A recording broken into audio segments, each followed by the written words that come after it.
আসসালামু আলাইকুম। আগামীকাল বাংলাদেশ এবং পশ্চিমবঙ্গের আবহাওয়ায় বড় ধরনের পরিবর্তনের ইঙ্গিত মিলছে। দুই বাংলার অনেক জায়গায় আকাশ মেঘলা থাকবে এবং বিক্ষিপ্তভাবে বৃষ্টি নামতে পারে। বাংলাদেশের ঢাকা, চট্টগ্রাম, সিলেট, খুলনা, বরিশাল ও ময়মনসিংহ বিভাগে হালকা থেকে মাঝারি বৃষ্টিপাতের সম্ভাবনা রয়েছে।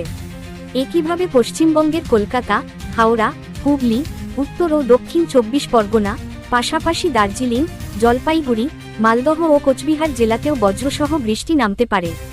উপকূলীয় অঞ্চলে হালকা দমকা হাওয়া বইতে পারে, তাই নদী ও সমুদ্রপথে চলাচলের সময় সতর্ক থাকার পরামর্শ দেওয়া হয়েছে। দুই বাংলারই পাহাড়ি এলাকায় আকস্মিক ভারী বৃষ্টিপাতের কারণে ভূমিধসের ঝুঁকি রয়েছে। তাপমাত্রা কিছুটা কম থাকলেও বাতাসে আর্দ্রতা বেশি থাকায় ভ্যাপসা গরম অনুভূত হবে। যাতায়াতের সময় ছাতা বা রেইনকোট সঙ্গে রাখার অনুরোধ করা হচ্ছে।